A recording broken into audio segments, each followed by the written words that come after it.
మంచిది ప్రియులారా, చదవబడిన వాక్యంలో నుండి కొన్ని విషయాలు మనము నేర్చుకునే ప్రయత్నం చేద్దాం. చదవబడిన వాక్యాన్ని మనం జ్ఞాపం చేసుకున్నప్పుడు మనము దాదాపు 2 సూచక క్రియలు మనం నేర్చుకున్నాం. ఒకటి ఏంటండి చెప్తారా? నీళ్లను ద్రాక్షారసంగా మార్చు. రెండవది సంభాషణ. అది రెండవది ఏంటండి చెప్పాలి. గతించిన వారం మనం నేర్చుకున్నాం. దేవుడు ఒక అధిపతి కుమారునికి స్వస్థత. సో ఈ 2 కూడా గలిలయలో జరిగినట్లుగా గమనిస్తాం. ఇదినాన్ని 3వ సూచక క్రియ, అది 5వ అధ్యాయంలో. ఇప్పటి వరకు 4 అధ్యాయాలు కంప్లీట్ చేసుకున్నాం. మీరు ఇంటికి వెళ్ళిన తర్వాత కూడా మీరు ఒకవేళ బైబిల్ నేను అర్థం చేసుకోవాలి అని అనుకుంటే కేవలం ఎక్కడే కాదు, యూట్యూబ్లో అవి ఉంటాయి వీడియోస్. వెళ్ళి ఒకసారి బైబిల్ చదువుకొని ఒకసారి ఆ మెసేజ్ వింటే కొన్ని విషయాలు మీకు అర్థమవుతాయి. మీరు బైబిల్ స్టడీ చేసుకోవడానికి కూడా ఉపయోగపడుతుంది. కనుక ఈ విషయాన్ని గమనించండి. 5వ అధ్యాయంలో మనం గమనించినప్పుడు 3వ సూచిక క్రియ ఏంటి అని ఆలోచన చేయగలిగితే, ఒక దినాన్ని యూదుల పండుగ ఒకటి వచ్చింది. అది యెరూషలేములో జరుగుతుంది. యేసు కూడా అక్కడికి వెళ్ళారు. అయితే యెరూషలేములో గొర్రెల ద్వారము దగ్గర హెబ్రీ భాషలో బెత్సెదా అనబడిన ఒక కోనేరు ఉంది. బెత్సెదా అనే కోనేరుకి ఉన్న అర్థం ఏంటంటే కరుణాగృహం. ఏంటండి దాని అర్థం? కరుణాగృహం. సో ఈ కరుణాగృహం అనేది అక్కడున్న ప్రత్యేకత ఏంటంటే, చాలామంది ఆ స్థలం దగ్గర అనేక మంది ఏ సమయంలో దేవదూత వస్తుందో తెలియదు, కానీ వచ్చి నీళ్లు కదిలిస్తుందట. నీళ్లు కదిలిస్తే ఎవరైనా నీళ్లు కదిలించినప్పుడు ఏ రోగమైనా కానివ్వండి వెళ్ళి ఆ నీటిలోకి వెళితే వారు స్వస్థత పొందుతారట. అక్కడున్న ప్రత్యేకత అది. అయితే చాలామంది అక్కడ ఉన్నారు. చాలామంది స్వస్థత పడుతున్నట్లుగా, చాలామంది ఎదురు చూస్తున్నట్లుగా కూడా కనిపిస్తుంది. అయితే అక్కడ చదవబడిన వాక్యాన్ని బట్టి ఆలోచన చేయగలిగితే అక్కడ నీళ్లు కనిపిస్తున్నాయి. ఆ కోనేటిలో ఎవరైతే దిగుతున్నారో వారు స్వస్థత పడుతూ ఉంటారని లేఖనము సెలవిస్తుంది. అయితే అక్కడ ఒక వ్యక్తి 38 సంవత్సరాల నుండి ఏమైపోయాడట? వ్యాధి కలిగి నడవలేని స్థితిలో, అక్కడికి వెళ్ళలేని స్థితిలో, మరి అక్కడే 38 సంవత్సరాల నుంచి ఉండిపోతే యేసు ఆ వ్యక్తితో మాట్లాడుతున్న సంభాషణ దినాన్ని మనం మాట్లాడుకునే ప్రయత్నం చేద్దాం. ఇలాంటి నీళ్ళ కోసం మనం ఆలోచన చేయగలిగితే ఇక్కడ స్వస్థత అనేది ఒకటి గమనిస్తాం.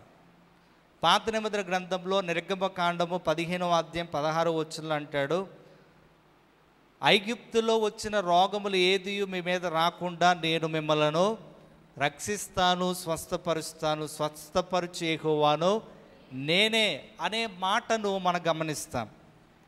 అవును, దేవుడు మన దేవుడు మనలను బాగు చేయగలడు. అలాగునే కీడు నుండి, శ్రమ నుండి తప్పించగలడు, అనారోగ్య పరిస్థితి నుండి రక్షించగలడు అని మనము గమనించగలము. ఇదే కాన్సెప్ట్ నిర్గమకాండంలో ఒక దినాన్ని ఒక చిన్నది ఎవరి దగ్గరికి వెళ్ళిందంటే నయమాను అనే రాజు దగ్గరికి వెళ్ళి ఆ రాజుకు ఒక విషయం చెప్పింది. పలానా వ్యక్తి దగ్గరికి వెళ్తే నీ రోగము, నీ కుష్ఠరోగం ఏమైపోద్ది, బాగుపరచబడతావు అని చెప్పగానే ఆ చిన్నది చెప్పిన మాట విని ఆ నయమాను వెళ్తాడు. రాజు కదా. వెళ్ళిన తర్వాత అక్కడ ఒక మాట చెప్పారు. ఏంటి ఆ మాట అంటే, ప్రవక్త అయిన మరి ఎలీషా చెప్పిన మాట ఏంటంటే, నీవు వెళ్ళి కోనేటిలోకి వెళ్ళి నీవు 7 సార్లు మునిగితే నీ యొక్క కుష్ఠరోగం పోతుంది. అప్పుడు వెంటనే ఆయన ఏమనుకున్నాడంటే, నేను నీళ్ళలో దిగడం ఏంటి, ఒక మాట సెలవిస్తే అయిపోతుంది కదా, నేనేంటి నీళ్ళలో దిగడం ఏంటి అని అక్కడ వెనకడుగు వేసినప్పుడు ఆ నయమానుకు కొంతమంది చెప్పిన మాట ఏంటంటే, నీళ్ళలో దిగి 7 సార్లు మునగమన్నారు అంతే కదా, దాన్ని చేయడానికి నీకు ఇబ్బంది ఏంటన్నట్లుగా మాట్లాడినప్పుడు వెంటనే ఆ నయమాన్ రాజు ఏం చేశారు అనంటే, ఆ యొక్క నదిలోనికి వెళ్ళి 7 సార్లు మునగగానే పసిపిల్ల దేహం వలె తన కుష్ఠరోగం ఏమైపోయిందంట, మాయమైపోయింది. హల్లెలూయా. సేమ్ అదే విధంగా ప్యారలల్గా మనం గమనించినప్పుడు ఈవెన్ ఈ కొత్త నిబంధన గ్రంథంలో కూడా యేసు కాలములో ఒక కోనేటి ఉంది. అక్కడ దేవదూత కొన్ని సందర్భాల్లో వచ్చి నీళ్లు కదిలించినప్పుడు ఎవరైతే స్వస్థత పొందుకోవాలని ఆసక్తి కలిగి ఉన్నారో వెంటనే అక్కడికి వెళ్ళినప్పుడు అది ఏ రోగమైనా, అది కుష్ఠరోగమైనా, కాళ్ళు లేకపోయినా, చేతులు లేకపోయినా, లేకపోతే కళ్ళు కనిపించలేకపోయినా, చెవులు పనిచేయలేకపోయినా, వాట్ ఎవర్ ఇట్ ఈస్, ఏదైనప్పటికీ కూడా అక్కడికి వెళితే వారు స్వస్థత పొందుతారు. అయితే గొప్ప విషయం ఏంటంటే అక్కడ ఉన్న వాళ్ళందరూ కూడా అవకాశం ఉన్నవాళ్ళు, ఎవరి పని వారు ఆసక్తి కలిగి ఆ సమయం కొరకు చూసి మరి పొందుతున్న వారు ఉన్నారే. కానీ బాధాకరమైన విషయం ఏంటంటే 38 సంవత్సరాల నుండి ఒక వ్యక్తి అలాగే ఉండిపోతున్నాడు.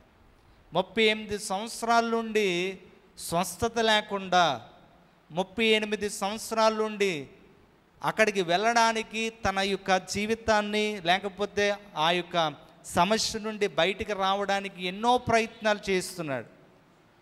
ఎవరన్నా వస్తున్నప్పుడు ఎవరైనా అక్కడ ఉన్న వాళ్ళందరూ కూడా ఎవరి పని వాళ్ళే చేసుకుంటున్నారు. ఎవరి పని వాడే చేసుకున్నట్లుగా అక్కడ ఎవరు కూడా సహాయం చేస్తున్న విషయాలు కూడా మనకు కనిపించట్లేదు. పోనీ 38 సంవత్సరాల్లో ఎవడైనా ఇన్ని సంవత్సరాలు నువ్వు ఇక్కడే ఉన్నావు, నేను తీసుకెళ్తాను పదాన్ని ఎవడైనా అక్కడికి కోనేటిలోకి తీసుకెళ్ళాడు అంటే ఎవరో లేదు. కనీసం ఈ 38 సంవత్సరాల నుండి నా పరిస్థితి ఇలాగే ఉంది, ఇంకెందుకులే అని వెనక్కి వెళ్ళిపోయిన దాఖలాలు కూడా లేవు. ఈ 38 సంవత్సరాల్లో ఎంతోమంది ఆయన కళ్ళ ముందు ఎంతోమంది స్వస్థత పొంది వెళ్ళిపోయిన వారిని చూడవచ్చు. ఈ 38 సంవత్సరాల్లో ఓపిక లేక ఆ దేవదూత ఎప్పుడు వస్తుందో తెలియదు, ఈ నీళ్ళు ఎప్పుడు కదిలిస్తుందో మనకి తెలియదు, ఇంతవరకు మనం ఏముంటామని ఓపిక లేక వెళ్ళిపోయిన వాళ్ళు కూడా ఉండొచ్చు. అదే సమయంలో ఎప్పుడైతే వస్తుందో నేను స్వస్థత పొందుతాను అని చెప్పి ఎదురు చూసే వాళ్ళు కూడా ఉన్నారు. ఇవన్నీ ఆలోచన చేయగలిగితే ఇక్కడ మనకు కనిపిస్తుంది, ఎన్ని అవకాశాలు ఉన్నప్పటికీ ఇతన్ని ఎవ్వరూ తీసుకువెళ్ళి ఆ కోనేటిలో దింపే పరిస్థితి ఎవ్వరూ కూడా చేయలేదు. హల్లెలూయా. అలాగే ఉండిపోయాడు. యేసు గమనించాడు. యేసు గమనించి యేసు ఆ యొక్క అధ్యాయంలో 5వ అధ్యాయం 4వ వచనంలో క్రిందకి వెళితే 5వ వచనంలో ఉంటుంది, అక్కడ 38 ఏండ్ల నుండి వ్యాధి గల ఒక మనుషుడు ఉండేను. యేసు వాడు పడి ఉండట చూచి వాడు అప్పటికి బహుకాలము నుండి అదే స్థితిలో ఉన్నాడని ఎరిగి స్వస్థపడగోరుచున్నావా అని అడిగాను. ఏమడిగారట యేసుక్రీస్తు వారు? 38 సంవత్సరాల నుండి ఇక్కడే ఉన్నావు, నీకెవరూ సహాయం చేయలేదు, ఒకవేళ సహాయం చేస్తే నువ్వు బాగుపడేవాడివి. నువ్వు ఎంతోమంది చూసి ఉండొచ్చు బాగు చేయబడి వెళ్ళిపోయిన వారు, లేదా విసుగుపోయి ఇంక పని అవదలని వెళ్ళిపోయిన వారిని కూడా నువ్వు చూసి ఉండొచ్చు. అయితే నీవు మాత్రం అలాగే ఉండిపోయావు. స్వస్థత కావాలా అన్నారు. ఏమంటారు? స్వస్థత కోసమే కదా ఇక్కడ ఉన్నావు, లేకపోతే రకరకాలుగా మాట్లాడిన మాటలు మనకు కనిపించవు. యేసుక్రీస్తు వారు అలా అడగడానికి కారణాల్లో చాలా కారణాలు ఉన్నప్పటికీ కూడా అతడి యొక్క ఆలోచన గుర్తెరగడానికి ఆ విషయాన్ని అడిగినట్లుగా, లేకపోతే ఆయన ఆశ ఏంటో తెలుసుకోవడానికి ప్రశ్నించినట్లుగా కూడా మనం గమనిస్తాం. అయితే అలా అడిగినప్పుడు ఆయన తన పరిస్థితి అంతా కూడా చెప్పుకోగలిగారు. అయితే వెంటనే యేసుక్రీస్తు వారు చేసిన పని ఏంటని ఆలోచన చేయగలిగితే, యేసు వాడు పడి ఉండట చూచి బహుకాలము అలాగే ఉండట చూచి, మరి 8వ వచనం, యేసు నీవు లేచి పరిగెత్తుకొని నడవమని వానితో చెప్పగా వెంటనే వాడు స్వస్థత పొందాను. హల్లెలూయా. ఆయన ఒక మాట అడిగాడు, నువ్వు స్వస్థత పొందగోరుతున్నావా అని అడిగితే అక్కడ జరుగుతున్న పరిస్థితులన్నీ చెప్పాడు. ఏంటని? నీళ్లు కదిలింపబడినప్పుడు నన్ను కోనేటిలోకి దించుటకు నాకు ఎవ్వడూ లేడు కనుక నేను వచ్చినంతలో మరి ఒకడు నాకంటే ముందుగా వెళ్ళి వారు స్వస్థత పొందుతున్నారు, కానీ నాకు ఏ అవకాశమో లేదు. 38 సంవత్సరాలు అంటే మాటలేం కాదు. 38 సంవత్సరాలు నిరాశలో బాగుపడాలని ఆశ కలిగి ఎంతో ఇష్టపడుతున్న ఆ వ్యక్తి దగ్గరికి ప్రభువే వెళ్ళి స్వస్థత పొందగోరుతున్నావా అని అడిగిన ప్రశ్న మనం గమనిస్తూ ఉంటే కొన్ని లేఖన భాగాలు మనకు గుర్తొస్తాయి. ఏంటి ఆ లేఖన భాగాలు అంటే, కీర్తనలు 72వ అధ్యాయము 12వ వచనం. కీర్తనలు 72వ అధ్యాయము 12వ వచనం. నిరుపేదల యందును బేదల యందును అతడు కనికరించెను, బేదల ప్రాణమును అతడు రక్షించెను. చూడండి, నిరుపేదల యందు బేదల యందు అతడు కనికరించెను, బేదల ప్రాణమును అతను రక్షించాను. దేవుడికి ఉండే గొప్ప లక్షణం ఏంటంటే నిరుపేదలను బేదలను అతడు కనికరిస్తాడట. ఆ 38 సంవత్సరాలు కనీసం ఒక్కడైనా కనికరించాడా? చెప్పండి. పడుకుంటున్నారు కొంతమంది, చల్లగా ఉంది కదా, వేడివేడిగా ఏదైనా తెచ్చుకుంటే సరిపోయేది. 38 సంవత్సరాల్లో ఎవరైనా ఏదైనా చిన్న సహాయం అతనికి చేశారా? ఎవడు పని వాడిదే. చిన్న సహాయము కనీసం ఎత్తి ఆ నీళ్ళలో దించే అవకాశం కూడా ఎవరు చేయలేదు. ఎన్నో సంవత్సరాలుగా ఆ ప్రాంతం గుండా వెళుతున్న వారు కూడా కనీసం కనికరమో చూపించలేదు. పోనీ కనీసం ఎవరైనా ఎందుకు ఇక్కడ కూర్చుంటున్నావు అని కూడా ఎవరు అడిగినట్లుగా లేదు. ఆయన చెప్పాడు, నాకంటే ముందుగా వచ్చి వెళ్ళిపోతున్నారయ్యా, నన్ను ఎవరు పట్టించుకోలేదు. ఇందాక మనం చదివిన మాటలు గమనిస్తూ ఉంటే దేవుడికున్న గొప్ప లక్షణం ఏంటంటే బేదలను కనుకరించేవాడు. అలాగనే మనం గమనించగలిగితే వారి యొక్క దరిద్రము నుండి, వారి యొక్క పరిస్థితి నుండి వారి ప్రాణమును రక్షించేవాడు. హల్లెలూయా. ఈరోజు అలాంటి దేవాతి దేవుణ్ణి మనం ఆరాధన చేస్తున్నాం. అందరూ విడిచిపెట్టినా దేవుడు విడిచిపెట్టడు అనడానికి ఇది ఒక ఉదాహరణ. ఎవరు ఒకవేళ పట్టించుకోకపోయినా దేవుడు పట్టించుకుంటాడు. అది కూడా ఎవరిని పట్టించుకోలేని వారిని, దరిద్రులను, దీనులను దేవుడు పట్టించుకుంటున్నాడు అని ఈ వచనంలో మనము గమనిస్తాం. కొంచెం ముందుకు వెళితే ఆయన చేసిన పరిచర్యలో, ఆయన చేసిన ఈ 33.5 సంవత్సరాల జీవితంలో 3.5 సంవత్సరాలు పరిచర్య చేశారు. ఆ 3.5 సంవత్సరాల్లో ఎక్కువగా ఆయన కనికరించింది బేదలను, నిరుపేదలను. అదే సమయంలో ఎవరైతే ఆయన దగ్గరకు అవసరానికి వచ్చారో, ప్రభువా ఇది నా పరిస్థితి, ప్రభువా నా పరిస్థితి ఇది, నేను ఈ ఇబ్బందితో ఉన్నాను, లేదా ఈ అనారోగ్య పరిస్థితిలో ఉన్నాను, లేదా నా యొక్క చేతులు పని చేయవు, నా చెవులు పని చేయవు, లేదా నేను నడవలేను, నేను కుష్ఠరోగిని అని ఎవరైతే ఆయన దగ్గరికి వచ్చి బ్రతిమాలుకున్నారో అలాంటి వారిని ఎప్పుడు కూడా ఆయన త్రోసివేయలేదు. హల్లెలూయా. కనుక సహాయం ఎవరికి చేస్తాం? నీకు సహాయం చేసేవాడికి చేస్తాం. సహాయం ఎవరికి చేస్తాం? వాడికి మీద నీకు ఇష్టం ఉంటే, వాడు నీ కులం అయితే, వాడి నీ కుటుంబ సభ్యుడైతే, నీకు ఇష్టమైన వాడైతే చేస్తాం. ప్రభువులు అలాంటి లక్షణాలు ఏమీ లేవు. కులం చూశాడా, మతం చూశాడా ఆయన?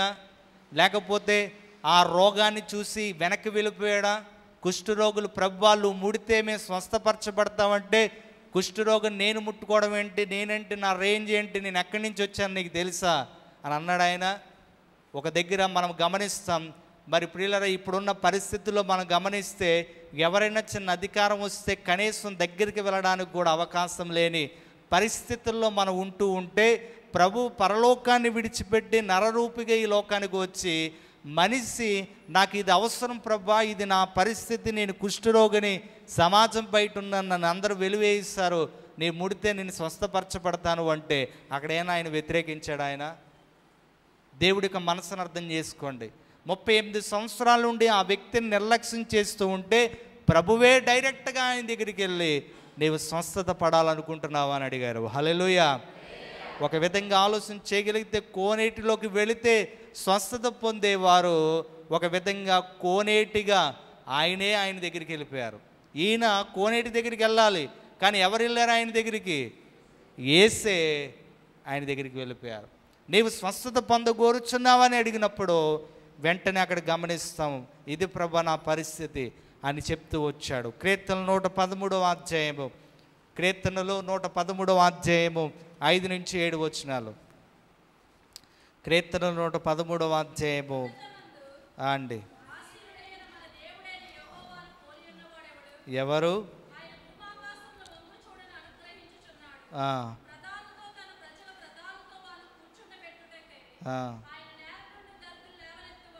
ఆయన నేల నుండి దరిద్రులను లేవనెత్తువాడు, పెంట కుప్ప మీద నుండి బీదులను పైకెత్తువాడు. హల్లెలూయా. అక్కడ మనం గమనిస్తాం, ఎవరిని పైకెత్తుతున్నాడట? ఎవరిని ఆయన పైకెత్తడానికి చూస్తూ ఉన్నాడు? దరిద్రులను. అలాగునే అక్కడ మనం గమనించగలిగితే పెంట కుప్ప మీద నుండి బీదులను ఆయన పైకెత్తువాడు. ఈరోజు ప్రభు దగ్గర మనం గమనించగలిగితే దరిద్రులను, పెంట కుప్ప మీద నుండి బీదులను పైకెత్తువాడు. ఆయన చేసిన పరిచర్యలో ఎక్కువ శాతం పేదవారి పట్ల ఎంతో శ్రద్ధను వహించాడు. వారి అనారోగ్య పరిస్థితులే కానివ్వండి, అది ఏదైనా కానివ్వండి, అతడు చేయగలిగింది స్వస్థత ఆయన చేశారు. ఎక్కడ ఆయన ఆటంకపరచలేదు. కనుక ఈ వాక్యంలో మనం చూస్తే 38 సంవత్సరాల నుండి కరుణాగృహము అనే ద్వారం దగ్గరే కూర్చున్నాడు, కానీ ఆయనకి స్వస్థత లేదు. అనేక మంది కనికరింపబడుతున్నారు, అనేక మంది స్వస్థత పొందుతున్నారు, వెళ్ళిపోతున్నారు, చూస్తున్నాడు. కనీసం ఈసారైనా నేను వెళ్ళి స్వస్థత పొందుదామని అనుకున్నా ఎవరు సహాయం చేయలేని పరిస్థితుల్లో యేసుక్రీస్తు వారే బేదలను పైకెత్తువాడు కనుక ఆయన అక్కడికి వెళ్ళి ఆయనకు సహాయం చేసే ప్రయత్నం చేశారు. హల్లెలూయా. చెప్పిన మాట ఏంటో తెలుసా? నీవు నీ పరుపెత్తుకొని పరిగెత్తు. వెంటనే ఆ వ్యక్తి మరొక మాట లేకుండా చూడండి ఆయన ఏం చేశాడట? వెంటనే 5వ అధ్యాయము యోహాను సువార్తలో పరుపెత్తుకొని పరిగెత్తుమంటే వెంటనే వాడు స్వస్థత నొంది తన పరుగెత్తుకొని నడిచెను. హల్లెలూయా. ఎన్నో సంవత్సరాలుగా అలాగే ఉండిపోయాడు. ఎన్నో సంవత్సరాలు. బహుశా అంత ఓపికకు మనం మెచ్చుకోవాలి.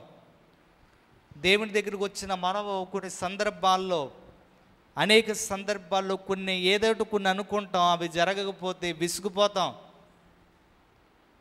దేవుడు మనకు చేయలేదు, మన ప్రార్థన వినలేదు, పట్టించుకోలేదు అనే ఒక ఆలోచనకి మనం వెళ్ళిపోతాం.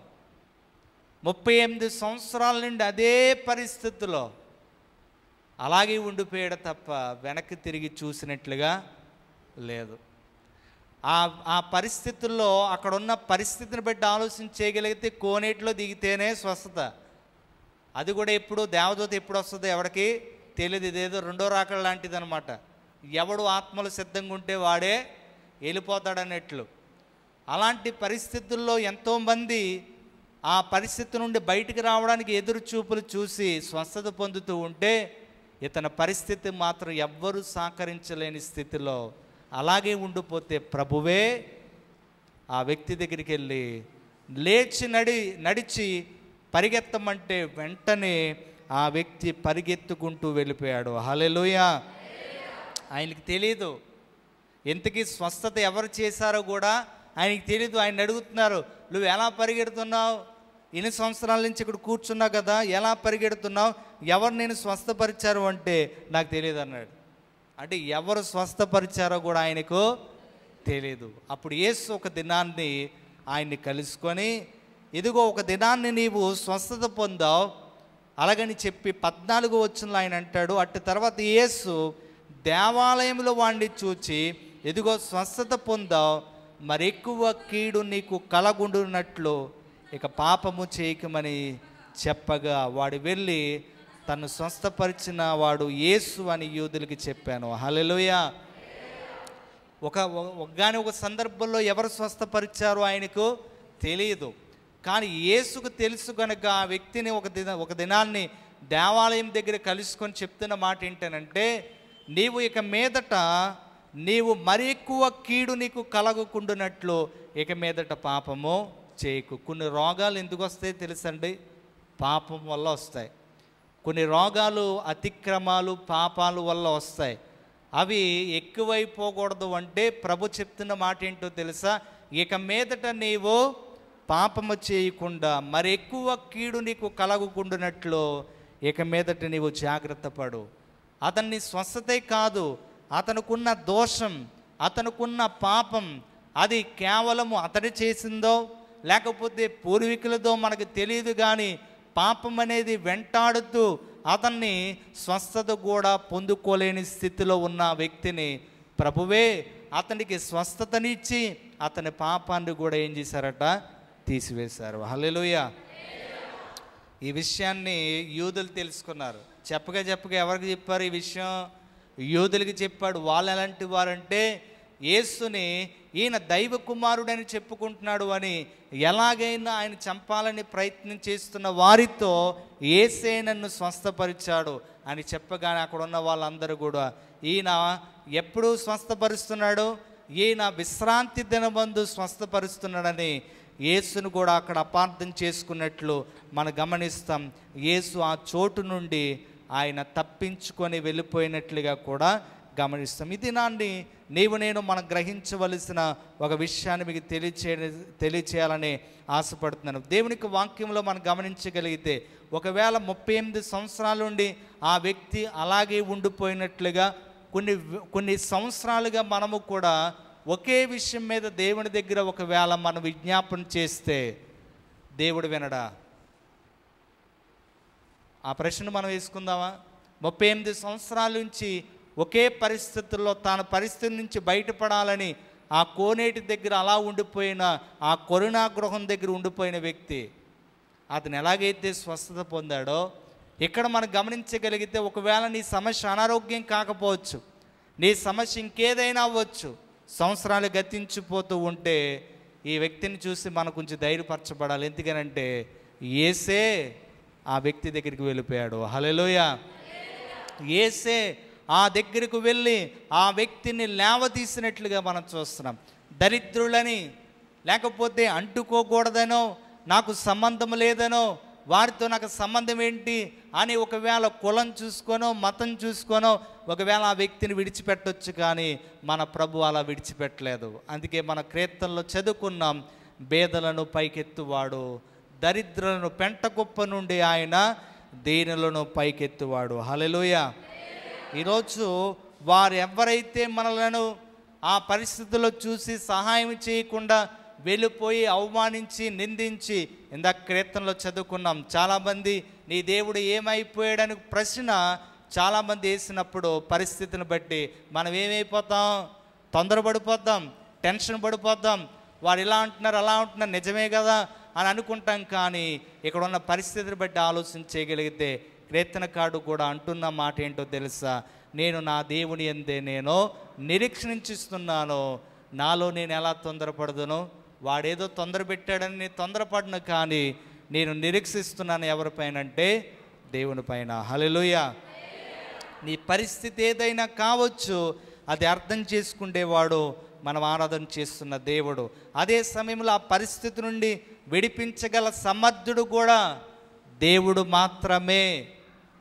ఈరోజు ఎన్నో సాక్ష్యాలు మనం వింటున్నాం, లేకపోతే అది అవ్వని పరిస్థితి, డాక్టర్ల దగ్గరికి వెళితే అసాధ్యమైన స్టేట్మెంట్లు ఇచ్చిన పరిస్థితులు, అనేక సందర్భాల్లో రకరకాల పరిస్థితులు మనం గమనిస్తూ ఉన్నప్పుడు అది దేవుడే కదా చేశాడు.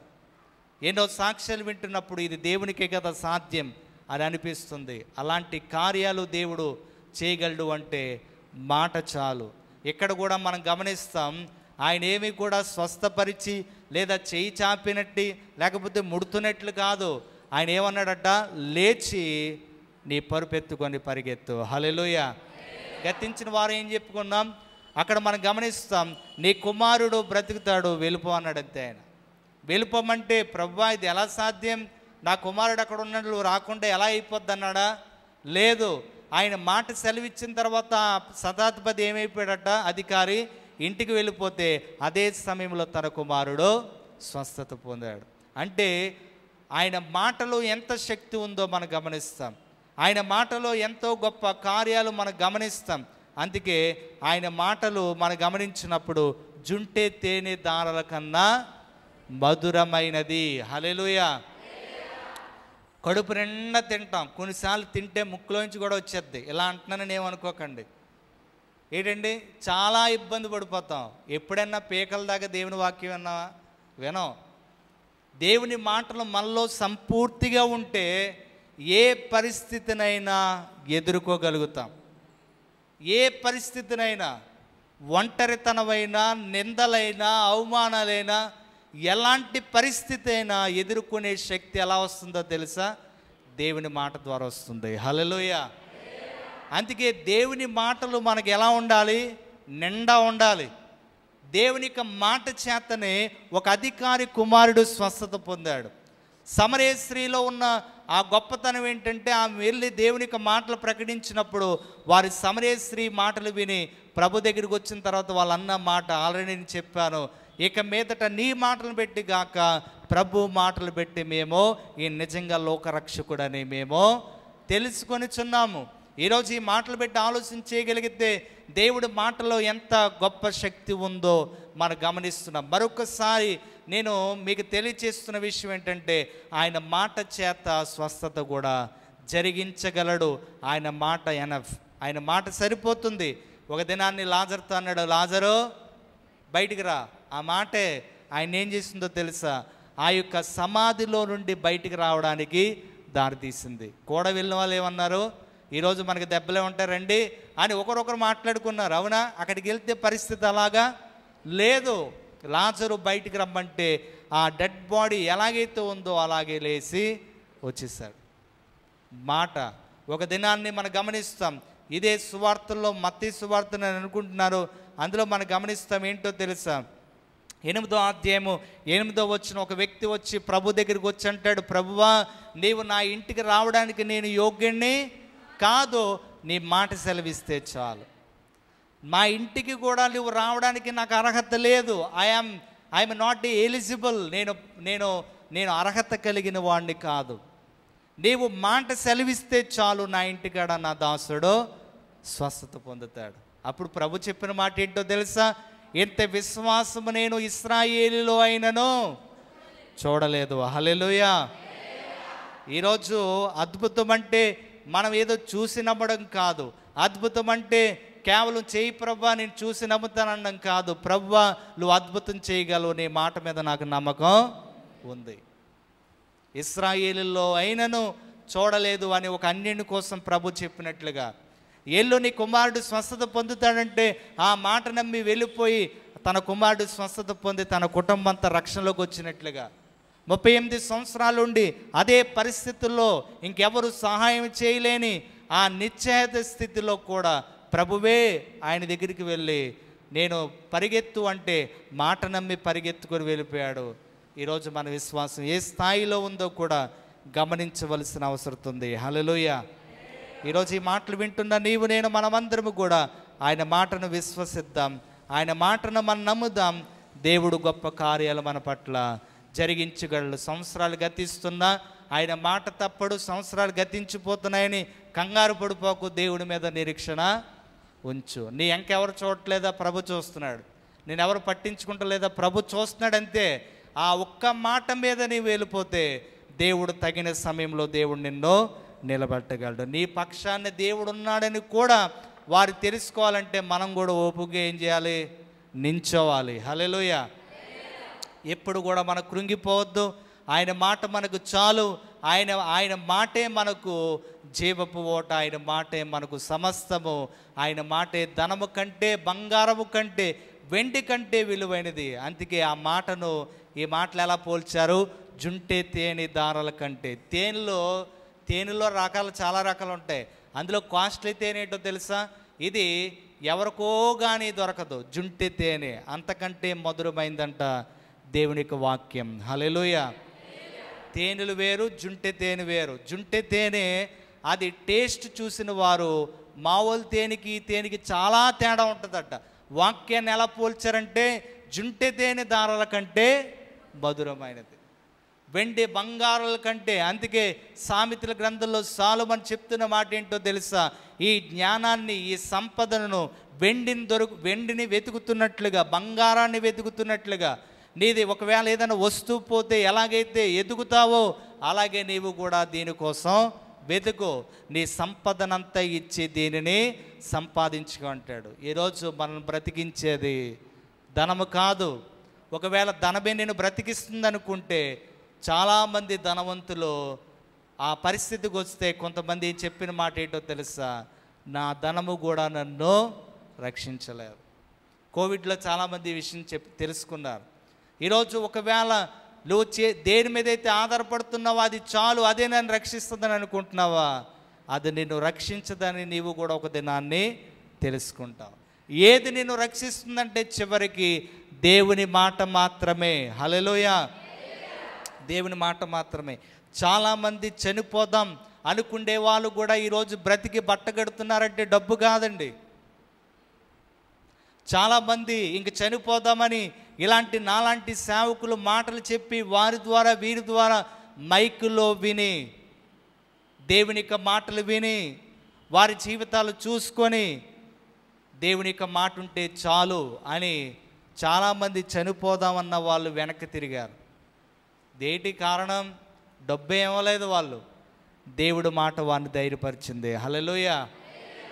గతించిన వారు మీకు తెలియజేస్తాను, 3 కోట్ల రూపాయల మందిరం కాలిపోతే ఎవరైనా ఎలా అయిపోతారు? ఏ సేవకుడైనా ఎంతో కష్టపడి ఆ యొక్క స్టేజ్కి లేకపోతే ఆ మందిరాన్ని కడితే ప్రభువా ఏంటి నష్టం అని కృంగిపోయి దేవుడి మీద అలిగి కూర్చుండే పరిస్థితికి, అపార్థం చేసుకునే పరిస్థితికి వెళ్ళిపోయే స్థితిలో ఆ వ్యక్తి చెప్పిన మాట ఏంటో తెలుసా? దేవుడే నా ధనం, దేవుడే నా ధనం. నాకైతే ధనము లేదు కానీ దేవుడు దర్శనం నాకు ఉంది, ధనము లేదు కానీ దేవుడు ధైర్యం నాకు ఉంది, దేవుని యొక్క మాట ఉంది, దేవుని యొక్క మాట నాకు చాలు. హల్లెలూయా. ఈరోజు మాట చాలా ప్రాముఖ్యమైనది, నమ్మకం చాలా ప్రాముఖ్యమైనది, విశ్వాసం చాలా ప్రాముఖ్యమైనది. అది ఎవరిలో అయితే కలిగి ఉంటారో వారు మాట చేత అనేక అద్భుతాలు చూడగలుగుతారు. ఈరోజు నమ్ముతున్నావా? దేవుని యొక్క మాటను విశ్వసించగలుగుతున్నావా? ఈరోజు దేవుని యొక్క మాటలు విశ్వసించగలిగితే అది ఎలాంటి కార్యమైనా నీవు కూడా జరిగించడము నీవు కళ్ళారా చూడగలుగుతావు. ఈ వ్యక్తి కూడా 38 సంవత్సరాల నుండి అదే పరిస్థితిలో ఉన్న ఈ వ్యక్తిని దేవుడు దర్శించి ఆ వ్యక్తిని ఆ పరిస్థితి నుండి పైకి లేపాడు. కనుక ఆయన మాట మీద విశ్వసిద్దాం. ఆయన మాట చేత సమస్తము కలుగు చేయబడింది. చివరకు కూడా ఉండేది ఏంటట? ఆయన మాటే మిగులుతుంది, సమస్తం కూడా అంతరించిపోద్దట. కేవలం ఏది ఉంటుంది? దేవుని మాట మాత్రమే. కనుక ఈ మాటలు మనం నమ్ముదాం, ఆశ్రయిందాం దేవుణ్ణి, సరైన నమ్మకాన్ని కలిగి ఉందాం. తగిన పరిస్థితుల్లో తగిన స్థితిలో నుండి లేకపోతే ఇబ్బంది నుండి తగిన సమయంలో దేవుడే మనల్ని పైకెత్తుతాడు. అప్పటి వరకు మనం ఏం చేయాలి? నిరీక్షణ కలిగి, ఓపిక కలిగి, నమ్మకం కలిగి ఉందాం. దేవుడి యొక్క మాటలు మన జీవితంలో ఆశీర్వదించునుగాక. ఆమేన్. దయచేసి అందరూ లేచి నిలబడదాం.